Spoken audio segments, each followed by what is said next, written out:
creating that kind of content for me sort of became a little bit of a runaway train. Welcome to my video today. If you're new here, hi, my name is Kathy. I'm an artist and this is my word of the day. In each word of the day video, I draw a word that fits how I'm personally feeling that day. I talk through the word's meaning, why I chose it, and there's lots of art process talk in between. It's casual, comfortable vibe, and it's a lot of fun. I hope you enjoy, so let's go. Change. Let's draw the word change today. I'm going to use Stabilo .88 pens, and we're going to swatch these out first just for kicks because I kind of want to see how much juice they have. I haven't used them in a really long time, and they're very fine markers. I'm going to show you what the tip actually looks like on this. It's really super teeny. Good thing I have a white background. That's what it looks like. And I'm going to swatch these just because we're here, we might as well. I'm going to go on autopilot, turn on the time lapse, and do it.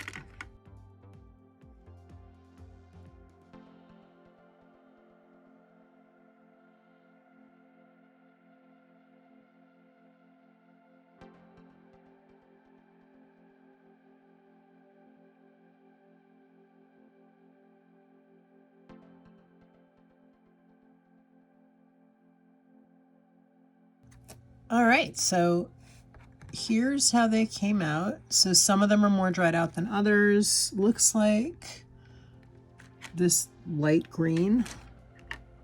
I'm moving that out of here. I don't want to use that. It's too dry. And then the fluorescent ones are a little getting there dried out. The orange is probably the worst, but they don't look so bad that I'm going to take them out. I think I'm just going to take that green out for today because I don't want to fight with it, you know. So today's word is change.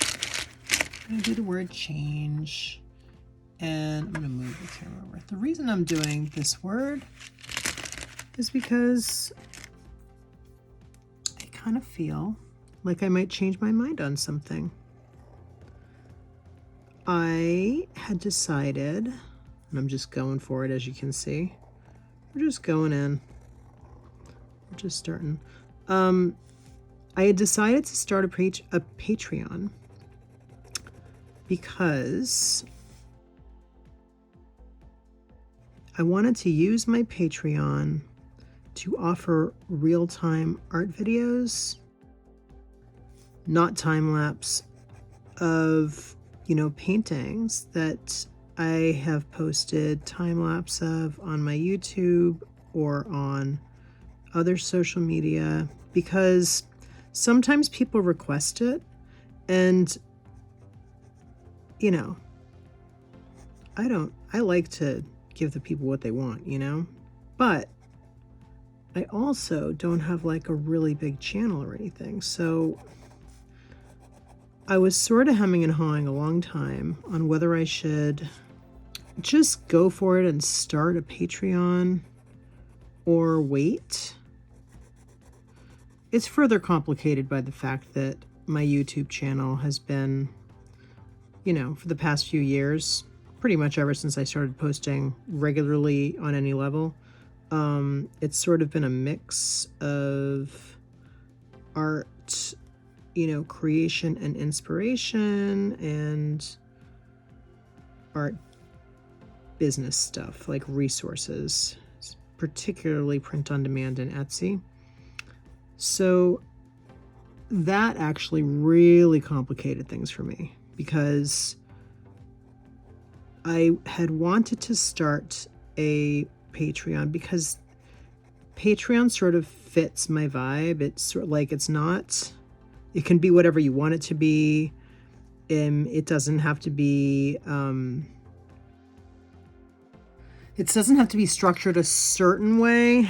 The structure is, very open-ended. You can make it what you want it to be. And I really like that. And that really suits me, my personality.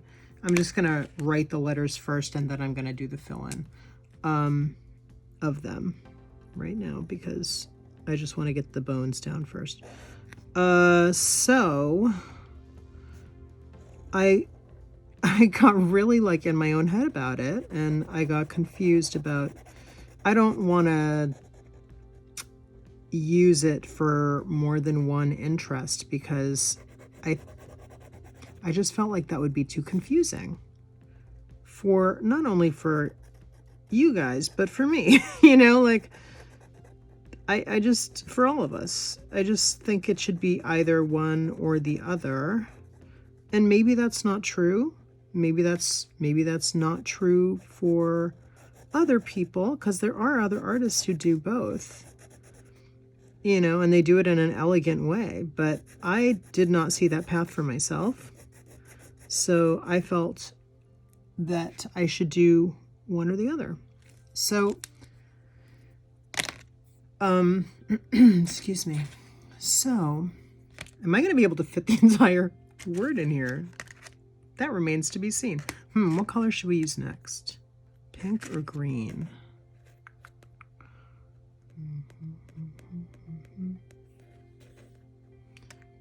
Yeah, I'll do that.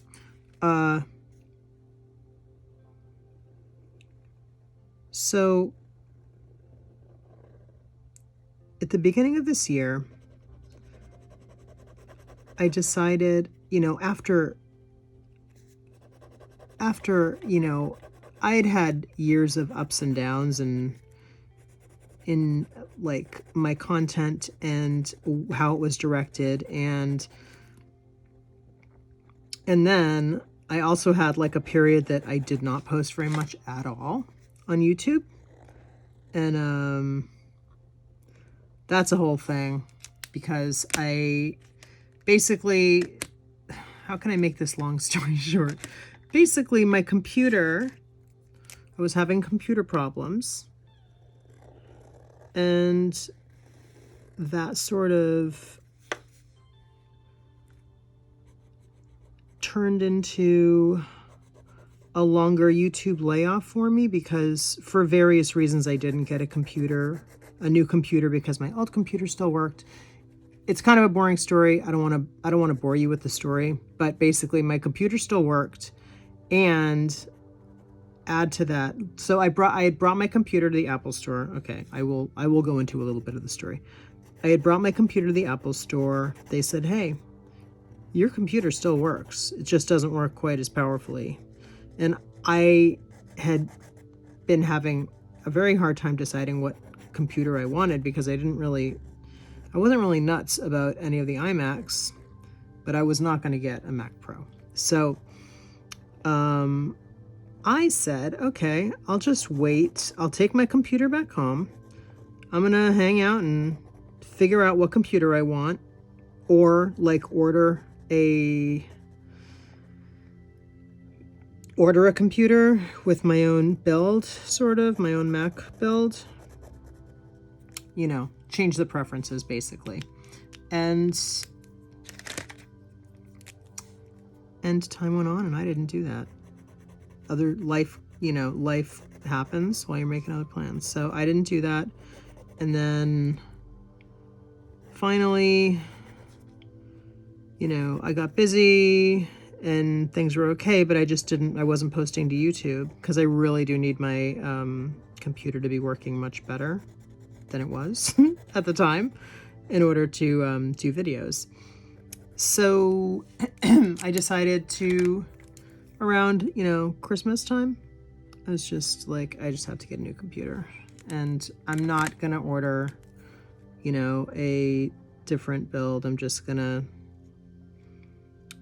buy one, because I just have to buy one, because I got to the point where I was like, okay, my computer's really not working very well at all, and I really need to, and plus I really missed posting videos, although I have to say, it was probably important for me to not to come back to, you know, why I love to post videos, why I love to create videos, this content for you, and to do it, you know, for the whole thing. So,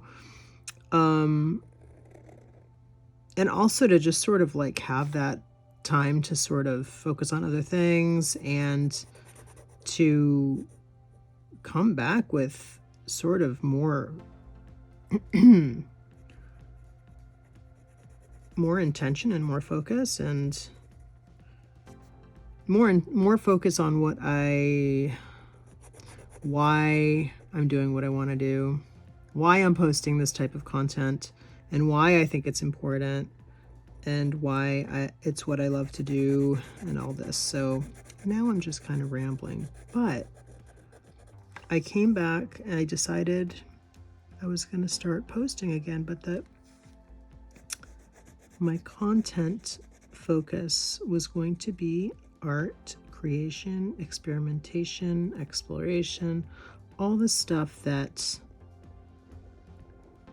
I love to create. And that was what I was going to focus on. And I was going to not focus on the print-on-demand content and the Etsy content, because quite honestly, and I have chosen to have an Etsy shop and not my own Shopify store. If you've seen the video, why I saved my Etsy and closed my Shopify, why I made that decision. I still stand by that decision. Etsy is not perfect. I know this.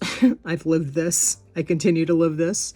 But it's really is for me. It works for me. It's like the best for me. And I reserve the right to change my mind at any point, but but it has been, and it continues to be right now. So, and I made that video years ago, like maybe 4 years ago, the why I saved my Etsy and dumped my Shopify video. Anyway, so, okay, where was I? So I decided to concentrate on the content that I really wanted to do, which is the art stuff. And since January, I've posted many videos and only one print-on-demand video and no Etsy videos. And it's not that I'm not ever going to again at all. It's that I'm going to choose when I want to and not feel like, not make it a part of my business so much, if you know what I mean, because creating that kind of content for me sort of became a little bit of a runaway train, in the way that, like, I really enjoy sharing. And, obviously, I know a lot about Etsy and I know a lot about print on demand. I've used it for a long time and it's a big part of my business. But the problem for me is that I use print on demand in a specific way. And it is not in the way that all the marketing people, like, hey, print on demand, the way that they sell it, okay? They sell it like this easy thing that's going to make you loads of money. And it's like plug and play, press and go. You never have to do anything, whatever. That's not the way I use it. And that's not the way I feel like it's most effective for my business. And, that's not how I use it. And I don't want to be a part of that, and all the content that I put out is not like that. My content on print on demand is not like that. And I have a class on Skillshare all about how to pick the best print on demand for you. So if you're interested in learning more about that, if you're an artist, and it's specifically for artists, specifically for us, for this community, for the art community. Yeah. So I'm very glad I made that class, and I really enjoy sharing that stuff. I really do. And that's why I'm not like never doing any more of that content. That's why I'm not, putting a pole in the ground saying that at all. I'm just not, focusing on it as a, as a part of the content that I'm putting out in a more focused way. That's sort of going to be, I'm not putting any pressure on myself is basically what it boils down to. I'm not putting any pressure on myself no pressure to perform, no pressure to meet a certain goal, or to further my stable of that content to sell to people. Like, I don't want to be a part of that because it doesn't make sense for me. I felt kind of icky about it because I'm just not a part of that. I'm an artist, I'm not like a marketer of my own art, I guess. Yes, maybe. I sell. I have a shop. I love taking care of my customers. I love creating things that they love, creating things that help them express themselves, all that. I love. I still have to do an E, don't I? But yeah, I think it was an identity shift for me.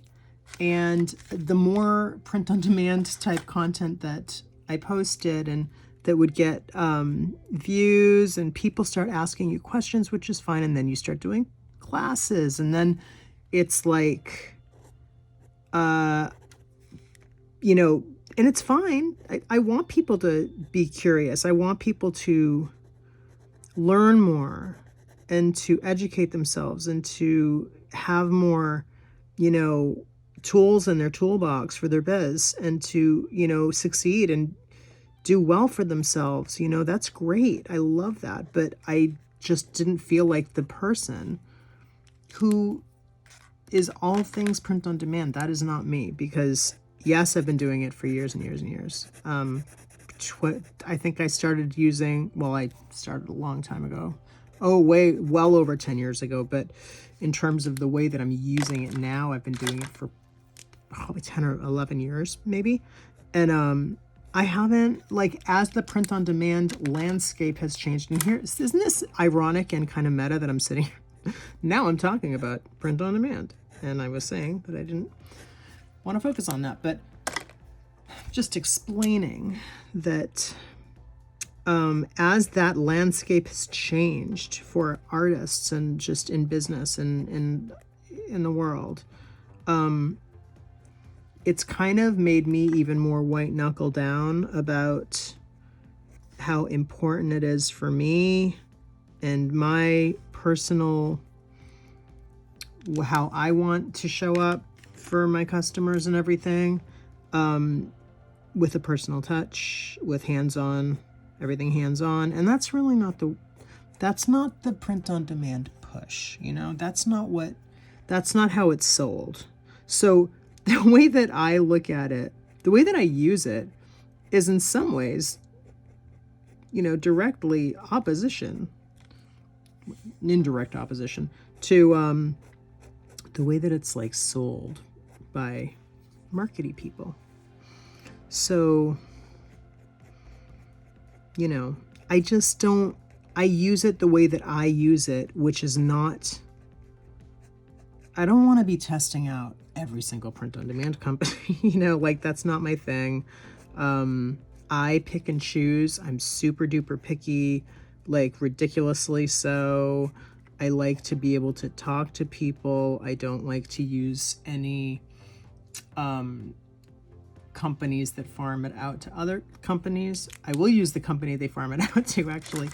My mug people, actually, I believe, don't quote me, but I do believe that they actually do also do work for print out stuff for other print on demand companies.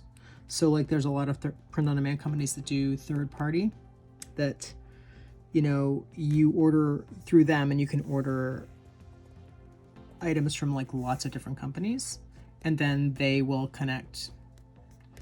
So basically there's a middleman.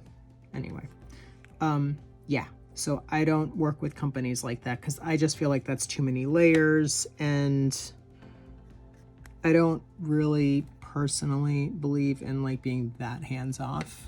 So that's just me. Everybody's mileage may vary. I need to put an E in here, and I'm thinking I'm gonna do like a, no, I'm trying to figure out what kind of E I want to do. I have a capital A, so capital lowercase, lowercase-ish. I would guess, well, yeah, that is lowercase. And now I'm going to do a cap. So yeah, that's the scoop. I love creating I decided that and it wasn't like I woke up one day and I all of a sudden didn't want to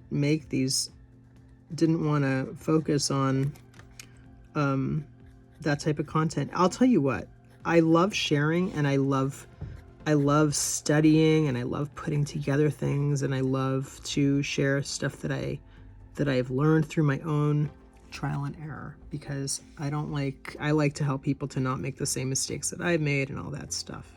Seriously. I mean, I really do. And, I really have enjoyed putting together that content in a way that is easily digestible for people. But I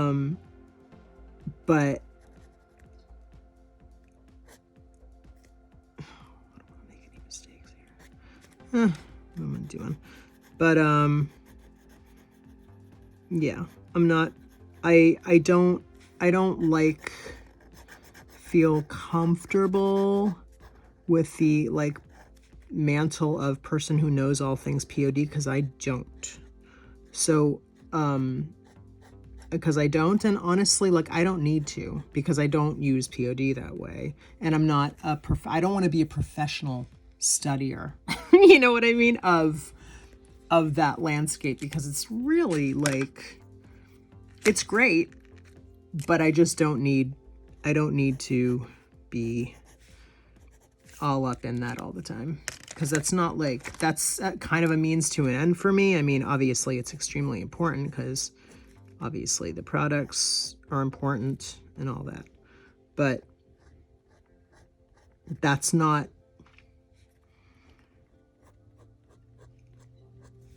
the whole thing for me.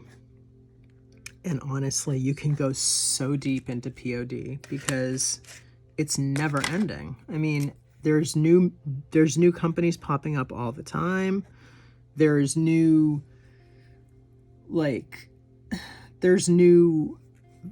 focuses. There's new subgenres of types of print on demand all the time. There's constantly new ones developing.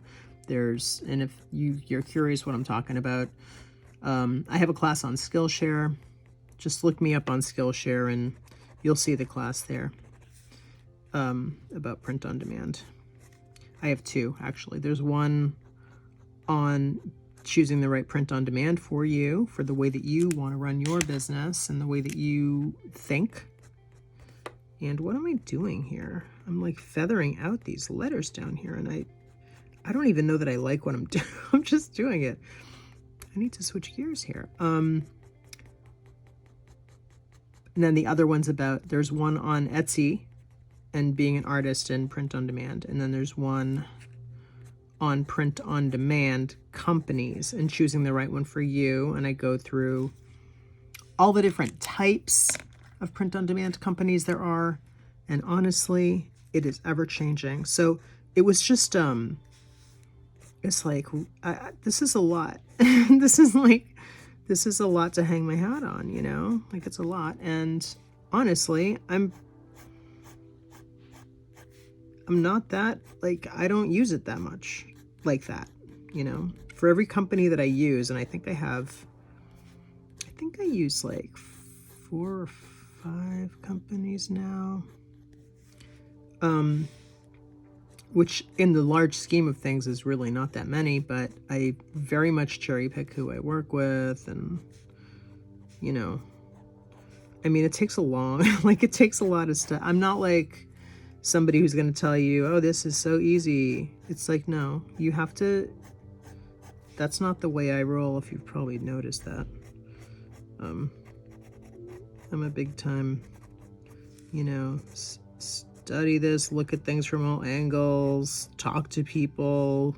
I've talked to print-on-demand companies, try and work with people, you know,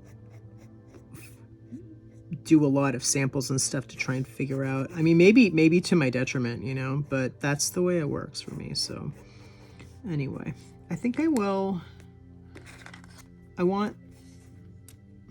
I need to have these on the same baseline? Probably not, because the E isn't, but it's kind of breaking my brain to see these two. These not, but also, do I want to like this? And you know what? These two colors are so similar that I think I'm using the wrong color here. So now I'm thinking that I may have lost the plot here with what we're talking about, but change. Why did I pick this word change? Because I'm thinking about, I had decided after a long time, let's go back to the Patreon conversation. I finally had decided that I was going to refocus my YouTube.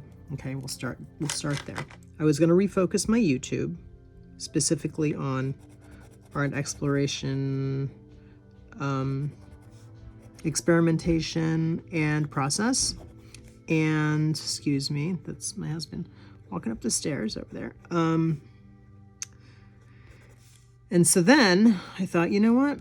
I think I can do a Patreon now, because I think I have a focus for my Patreon, and I do. But now that I've started this process of daily sketchbook, and it won't probably be daily. I mean, let's be real. I'm not going to be able to post a video every single day of my life. That's just not going to be realistic. But mostly, if I can, that's great. And if I can help me build my YouTube channel, that's great. And find more people that enjoy this type of content, that's awesome. That's what I want. And now I'm thinking, should I still do the Patreon? Because what I had done was to set a start date. I had set March 7 as my start date, and I have content in the can ready to go, real-time, long form art videos, no talking, music in the background, excuse me, and I have some that are all ready to go. And now I'm questioning whether I should wait a little bit to start the Patreon channel. Shall I wait and put my energy? Because it's really, I mean, it's not, I could do either, but it's more like, where do I want to put my energy? Because if I do both, like this already, doing the dailies, and I know that it's not going to be daily forever, but, you know, once I sort of figure out more about my direction and more about what's working for me, then I will, you know, then I'll kind of set a schedule a little bit better, you know, a little more workable. But I just don't want to take time away from one thing to do another thing and then not do both things the best I can. So I'm thinking, because if I can concentrate on one thing, you know, get that motor sort of in a little bit better shape, and then, you know, work on the Patreon later, maybe. That's kind of my thought. Let me know what you think. Let me know if you have any, you know, if you have any advice on this, if you have any thoughts on this, any thoughts at all, that would be helpful for me to hear. Any experience about it, that would be great, because this is something I'm thinking about. And I don't think I want to use the fluorescent one either. I think I just want to use straight hot pink for the details here. So yeah, that's basically what's on my mind today, and that's why I'm doing this change here. And, you know, I did have a moment today that made me think a lot about a change. I'll explain it to you. So I was out for a walk. I was out taking a walk, and I went to take a little video of the river because I thought that you might enjoy seeing that in the video, and I was gonna stick it in this video. And then it seemed like my phone screen died. Like it just went black. I couldn't get the screen back, but I was still listening to a podcast. So I switched gears from where I was walking. I decided to walk to the You Break I Fix store, which is walking distance. So I was already out. I'm like, okay, my phone, it's died. And the reason I felt so confident about that is because confident about the fact that my phone screen had died is because I've been through this before. So the last time my phone screen died, this just seems like it's gonna just, this is probably the way that I'm gonna end up getting new phones from now on, probably. Like, phone screen dead. Okay, get a new phone. Get it fixed so you can have that extra phone, because there's nothing, it's easy fix really. But so anyway, what happened was when I got my phone that I use now, it was the day before I was to go into surgery. Or maybe it was 2 days before. It was like half of a week or less. My phone screen died on my phone, my iPhone 10 XS, I think. And I brought it to the You Break I Fix store, and they just changed out the screen, but it was like right before I was going into surgery for one of my hip surgeries. I've had both my hips replaced, by the way. So that's a story for another video. And actually I have another video on that. So I'll put it in the description, and I'll link it in the eye. So it turns out that my phone like came back to life. So it wasn't the screen that had died, which is nice. But you know, if it had been, it would have been okay, because I've already had that experience. So I knew exactly what to do. And I knew that it wasn't a big deal. It's not a lot of money to fix it. It's like $150, something like that. And, you know, which is a lot cheaper than buying a new phone. But honestly, like, I honestly think that the screen, because I'm such a heavy user of my phone, it's likely that the phone screen will die. So it was kind of a wake-up call, because I think my phone screen could probably die at any time. It's been about 3 years, I think, now, because I believe 2020. Yeah. So it was about July. It was in July 2020 when I got my current phone, which is the 11 Pro Max. And I did not sell my old phone. I actually am recording this video on it now. So I use it for videos and stuff. But that's the scoop. So I don't have to get a new phone, but who knows? In 2 weeks, maybe my phone screen will die, and I'll know exactly what to do. And I'll also be prepared, because it's kind of been on my mind that I need to get a new phone, because I am a very heavy user of my phone. And, you know, 3 years is like a long time for me to have a phone.